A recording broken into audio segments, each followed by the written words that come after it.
Good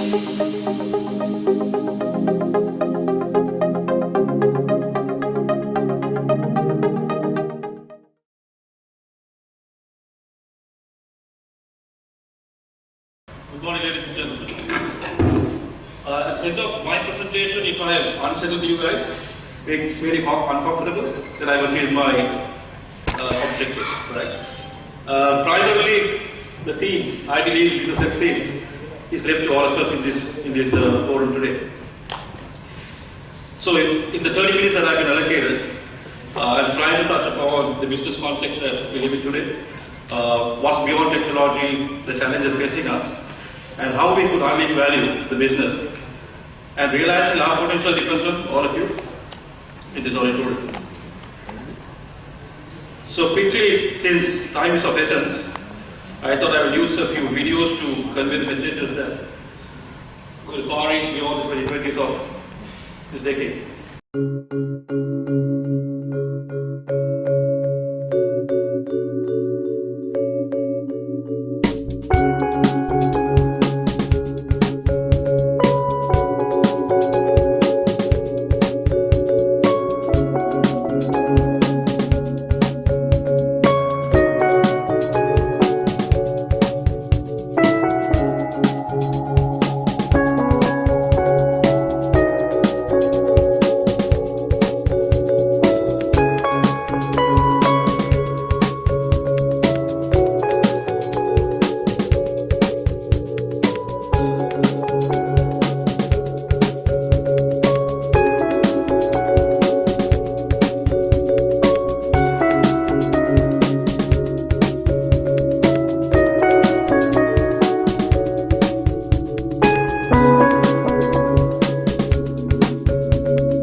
see in 2020, you're going to see megacities emerging, right? The megacity is close to what you're talking about, 40-50 million population in a city, right?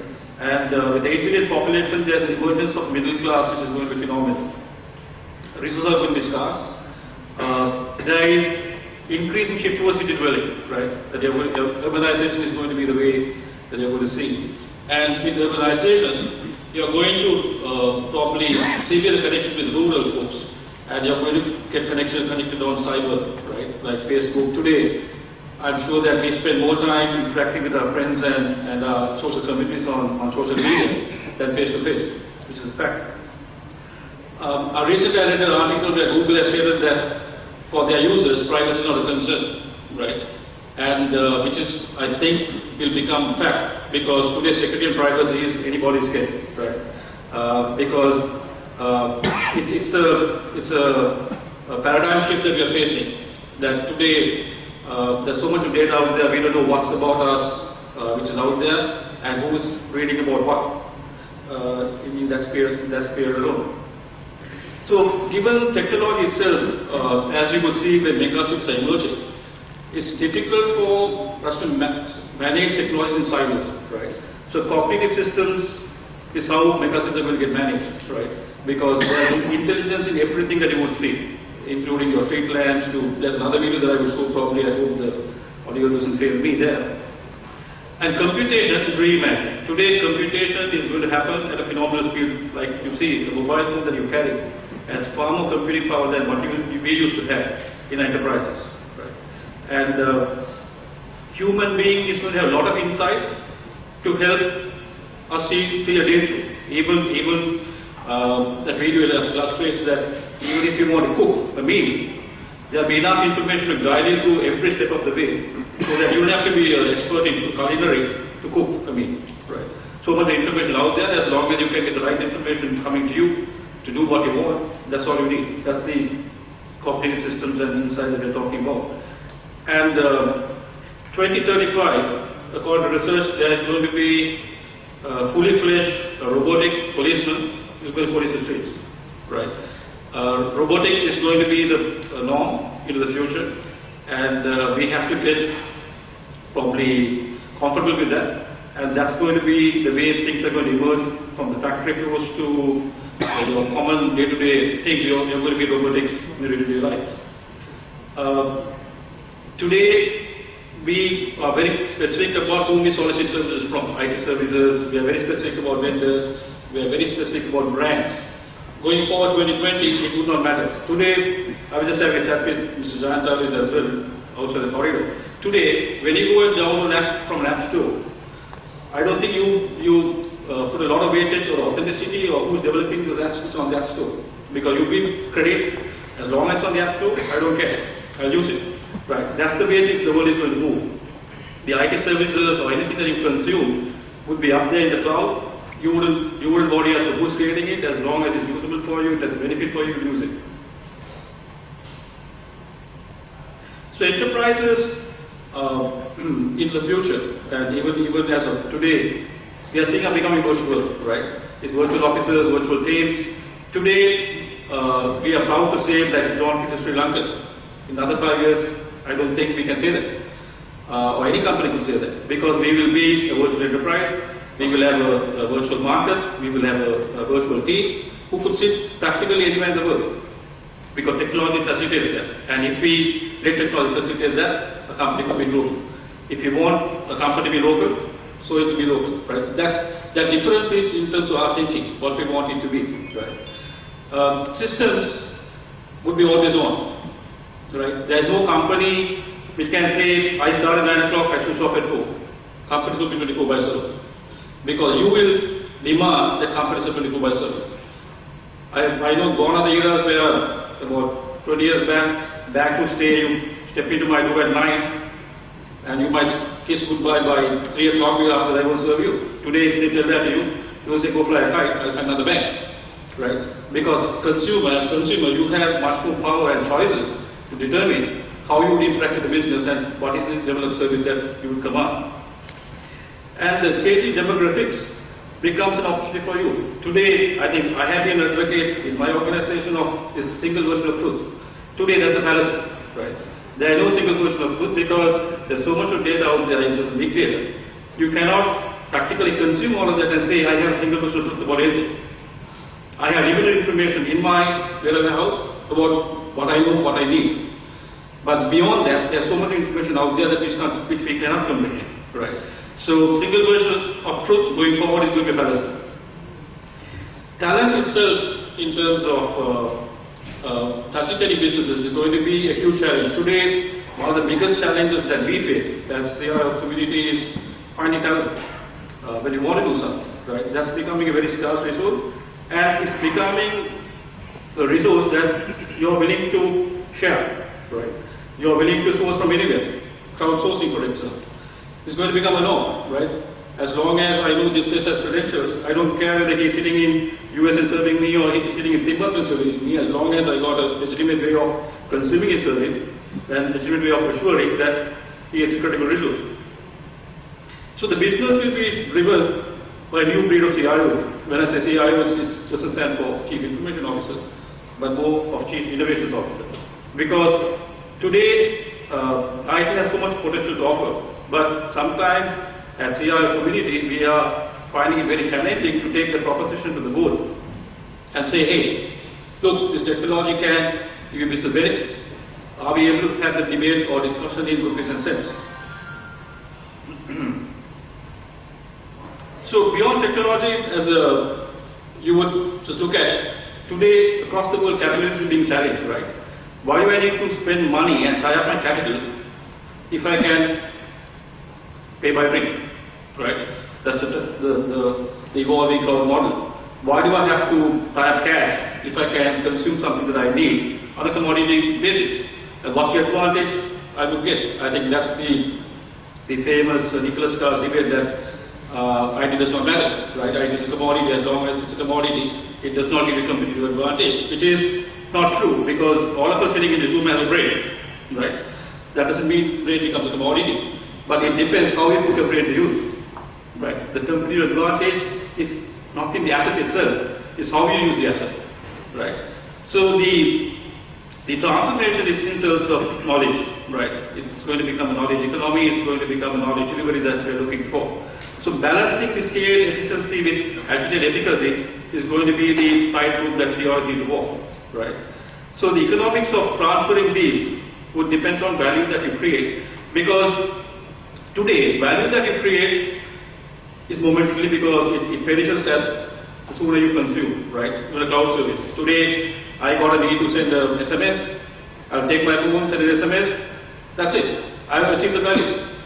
Until I want to send another phone call or another SMS, that phone for me does not have a value, other than probably the instrument itself, right? So a service today has value as long as I have a need. I consume that service, and the value for that service perishes the moment I consume and have fulfilled the need that I had for, right? So why I'm trying to put a spin on this is, into the future, there is going to be choices in terms of services that you have. Today, okay, even if you take a mobile provider, you would rather scratch your head in terms of first the device. Do I use an Apple, Android, Office, or Microsoft? Then which service provider, Dialog, Mobitel? But you have to worry. Going forward, say for example you're on Viber. Does it matter whether you're on Dialog or Mobitel or Airtel? It doesn't. Because Viber operates as long as you have GPS connectivity, right? So the services that you consume will become independent of instruments, will become independent of providers. So you are at the fingertips in terms of what you want to choose and what you want to do with it, right? So this will drastically change the landscape that we play in as an organization, the organized structures as well as resources that we would have. So this is in terms of all the 2.0s that we've been familiar with. Today, the status quo is we are talking about enterprise 2.0, web 2.0, management 2.0, but not 2.0, right? Everything is 2.0. Why? Because we are saying everything is about mashable, collaboration. Everything is kind of mix and match, right? So nothing standard as such. So the 2.0 coinage is purely in terms of that there are a lot of choices out there for you, and you pick and choose as to what befits you. So what are the mega waves that we are seeing today, right? I've dramatized it by saying consumerized of everything. Today, I don't think anyone in any business can say, I have a value proposition which can last for more than a year, right? Because whatever, so Apple comes up with 5S, Android will come up with 4S. Apple is coming up with now, and Android is already talking about 4S, next evolution. Because the catch-up game will happen pretty fast. The window advantage is maximum about a year, right? In technology or even business. So consumerization of everything is a norm, and relevance to us is IT. Today, there is mass convergence happening into the Internet of everything. With the shift from IP version 4 to IP version 6, every square foot area of this earth can have an IP address, which would mean into the 20s, you are going to see each and every instrument in your home, including your TV to microwave to every device which is running on electricity will have an IP address. Hence, it will become manageable through the cloud, right? So anywhere, anytime access will become a reality as long as you have connectivity. So interactions of everything is because today our interactions is on web, person, on mobile, right? So imagine when devices start talking to each other. Today, what they're talking about, the latest research is machine to machine, right?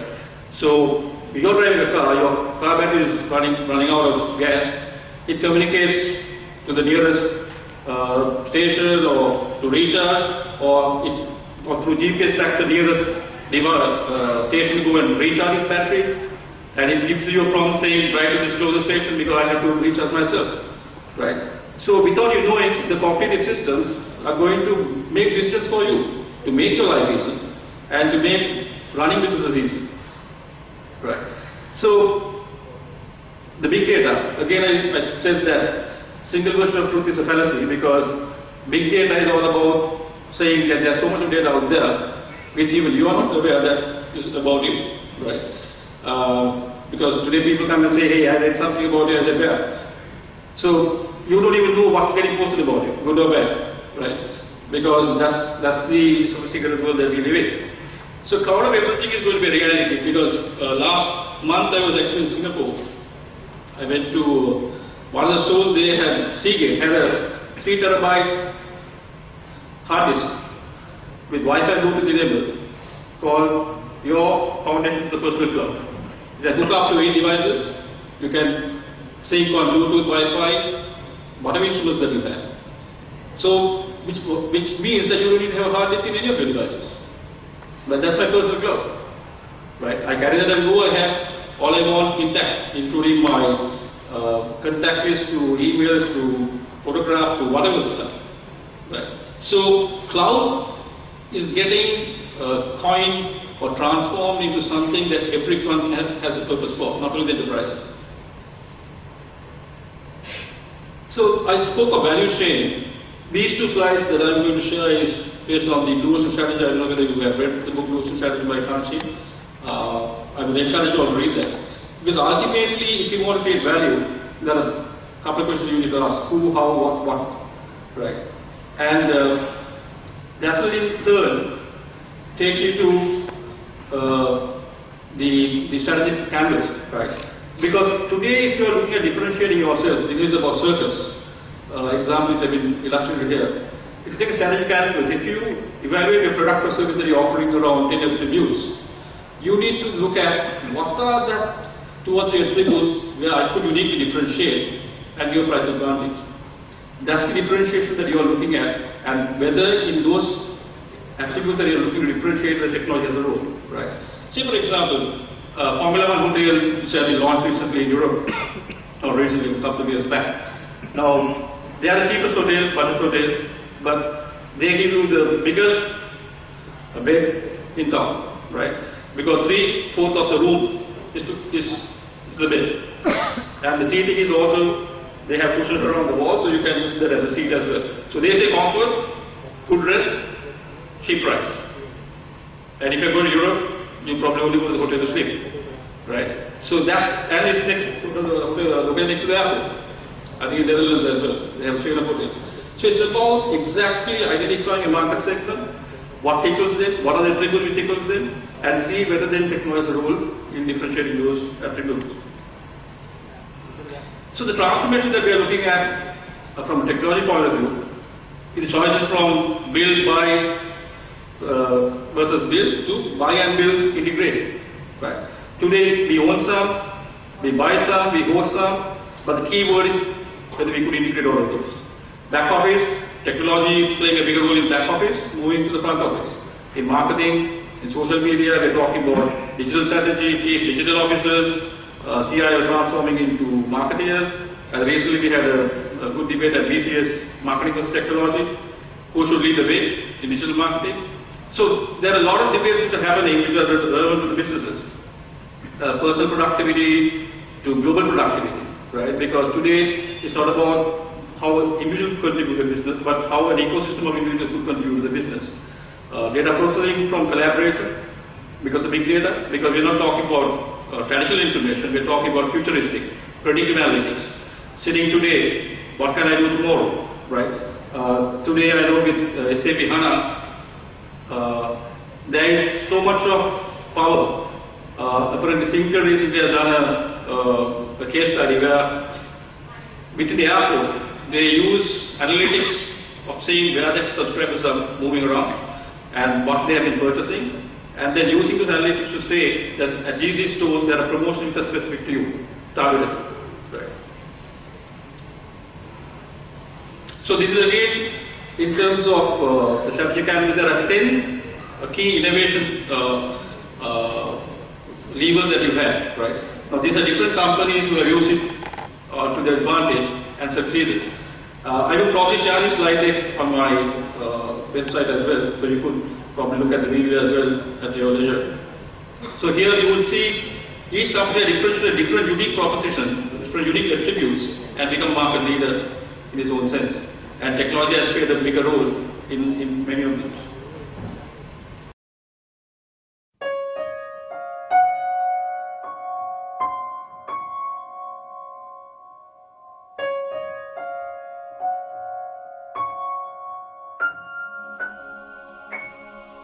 Objects around us carry a lot of valuable information.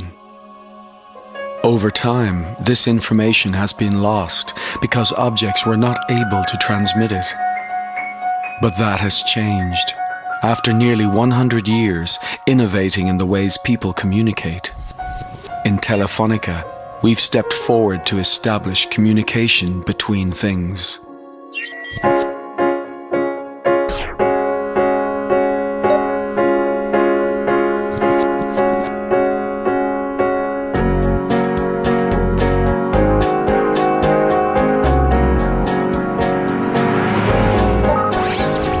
Machine to machine is the technology that establishes intelligent communication between things and contributes to a more sustainable, efficient, and ecological world.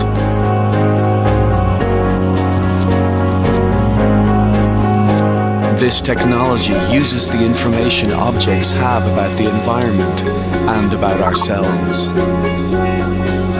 to generate intelligent solutions automatically, without the need for intermediaries.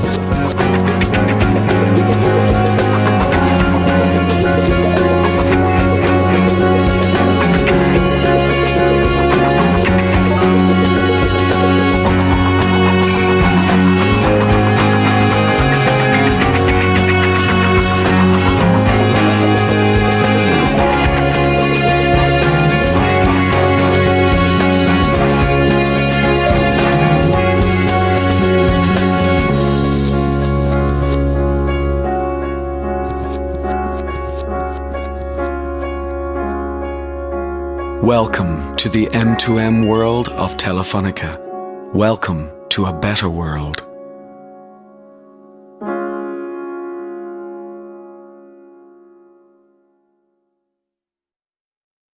So, from today's context, coming probably from the future, come to reality today. Today, What are the CIOs expecting from CEOs, CEOs expecting from CIOs? Whether technology could play a role in revenue generation. Can I acquire new customers? Can I improve customer satisfaction? Right. So the CIO's role itself is not about investing in technology and maintaining status quo. It's about how can I transform and deliver value for the money that I spend in terms of technology. Right. So the debate at the C-suite is all about, given the strategies that we have, what role has technology to play in each of those strategies rather than just having lights on, right? One of my favorite quotes is now, when we get home, we walk up to the wall, put on the lights, we expect the lights to come on. I don't think we care two boots about whether it's nuclear, it's thermal, it's hydro, whatever, right? Today, employees turn up at offices, go to the desktops, they expect the email to work, internet to work, ERP to work, everything to work. It's lights on, stuff, right? If it breaks, shit does breaks loose.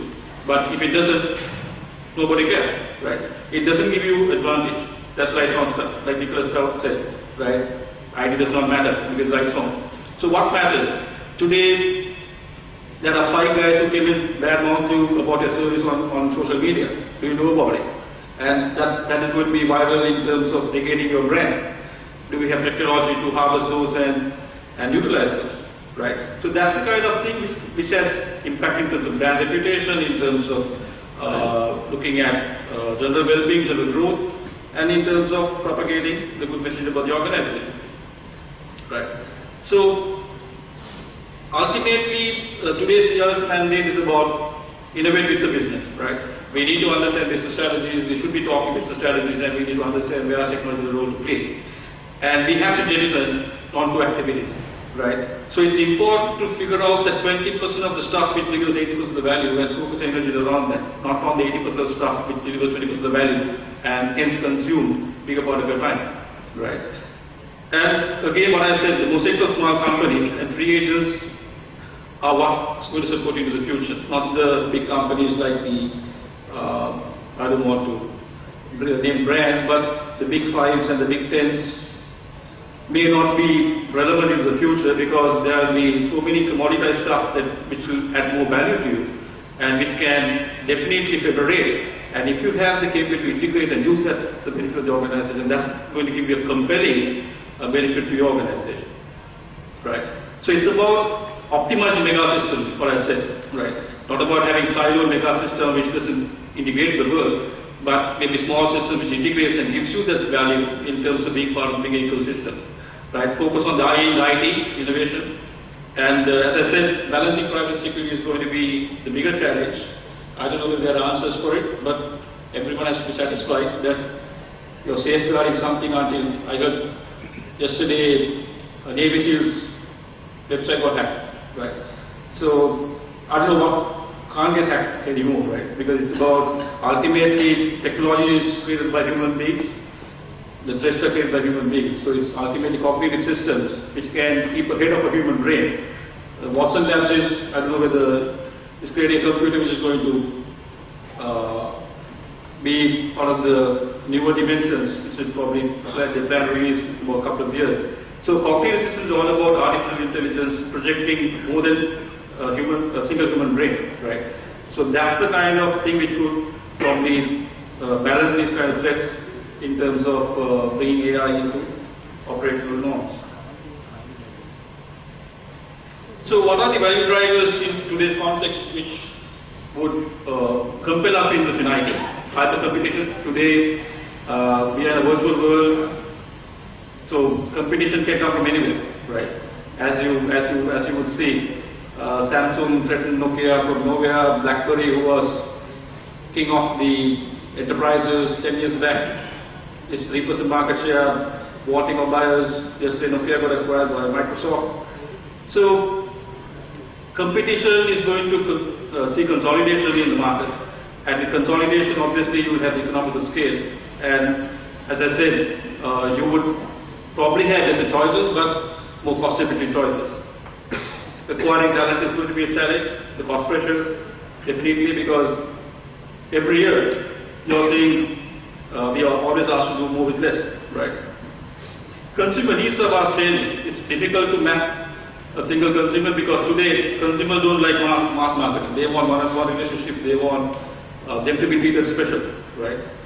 And how do you make it sustainable? Wastage, environmental impact, triple line reporting is becoming norms in corporates. And how do you translate data into better insights? Today, the biggest challenge is there are 500 of you here. Whether we could make sense in terms of what did you expect out of this conference, right? So we have data about you in terms of your name, address, everything, but whether your expectations, whether that contributes to benefit is something very difficult to capture unless you go beyond in terms of post this event, what you go and post on Facebook, right? And what you think of the event and what ultimately you got out of it. So agility becomes a norm because agility is all about if there's a change in the context, how can I respond to it and how fast can I respond to it? That ability does not come easy, right? So a lot of my colleagues, when I speak about technology, they say, hey, how can technology be value driven?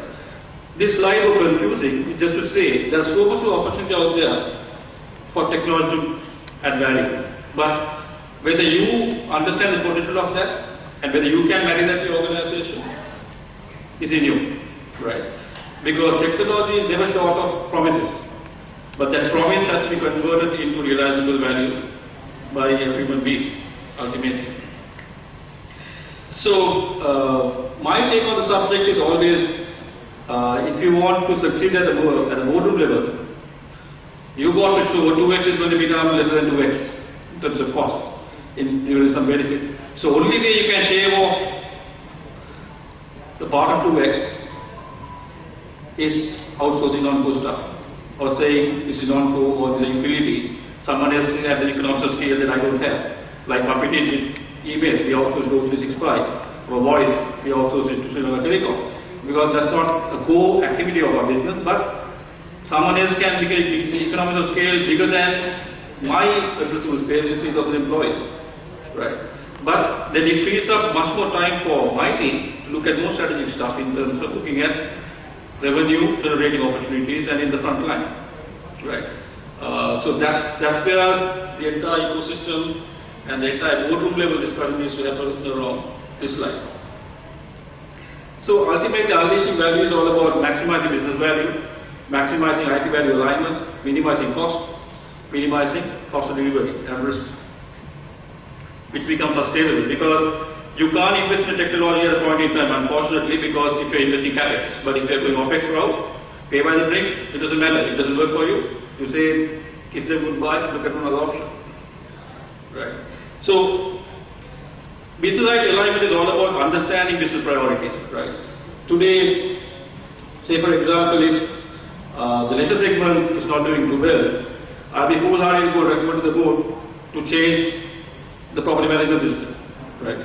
So, even if I'm recommending a property management system, I need to know per room we are charging $100, and if I invest X amount of million in this and have 60% occupancy, it's going to translate to $5 per room in absorption cost into that business, and can that business sustain that?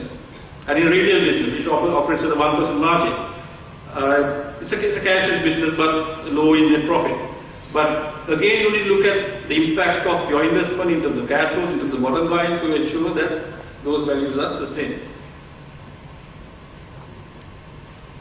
So this is again a slide from Gartner in terms of 2013, priorities today, business priorities, IT priorities. You can see where the alignment is going: analytics, mobile technology, cloud computing, collaboration. Again, all non-traditional stuff, more into the revenue lines, more into the customer facing, more into the predictive analytics. So, to realize this, obviously you need to benchmark your organization against the industry best. Look at who are industry competitors, benchmark them.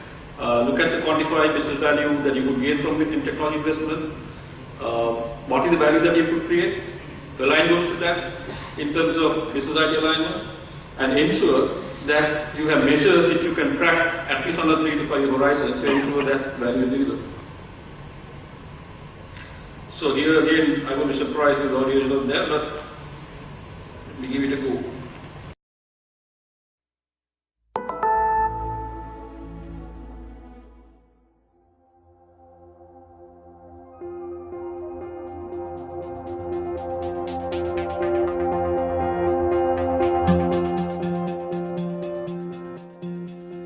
goals for the hospitality industry of the future aren't different from today's.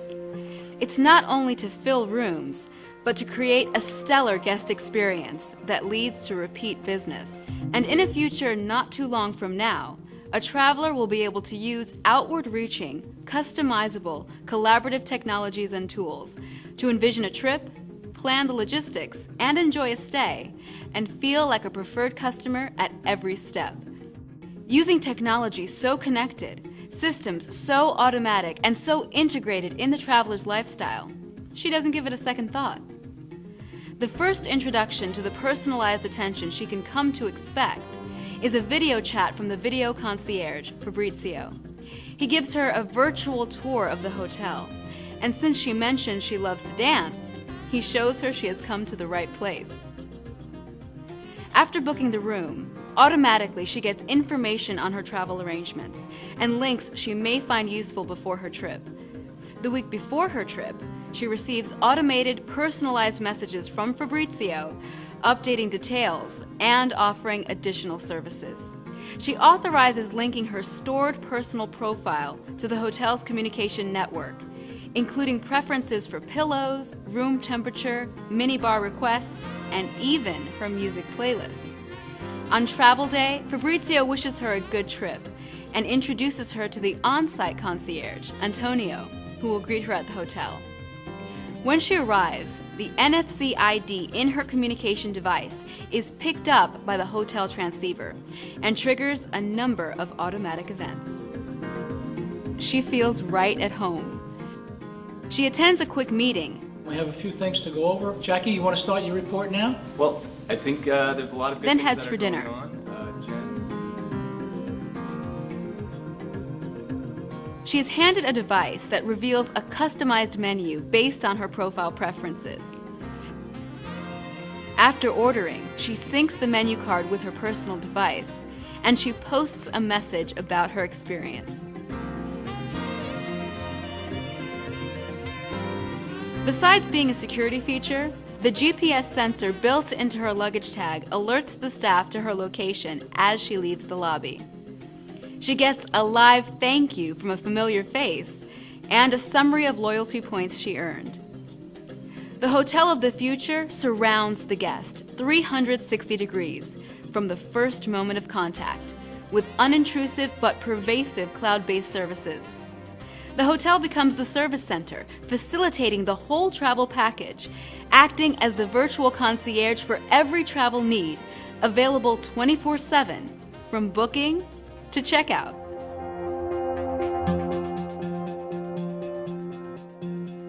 Cost-effective, loyalty-inducing, automated information sharing, and real-time hospitality team collaboration.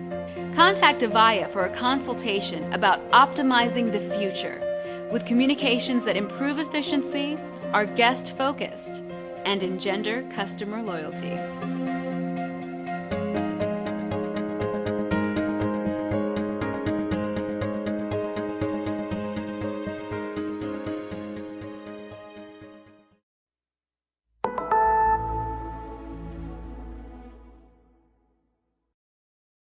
So pick 3 slides. So realizing the true potential ultimately depends on your choice. And the first thing, the man who will use his skill and constructive imagination to see how much he can give for a dollar instead of how little is bound to succeed. This is your potential. The difference between what we do and what we are capable of doing would suffice to solve most of those problems. Mahatma Gandhi. Your achievement. You never conquer the mountain, you can't conquer yourself. Your doubts and your fears. Jim Whittaker to climb Mount Everest first. And final parting thing, do not go to where the path may lead. Go instead where there is no path and leave a trail. That's my begging of you, and I hope that this was interesting and unsettled you to an extent that when you walk out of the door, you'll do something different. Thanks a lot.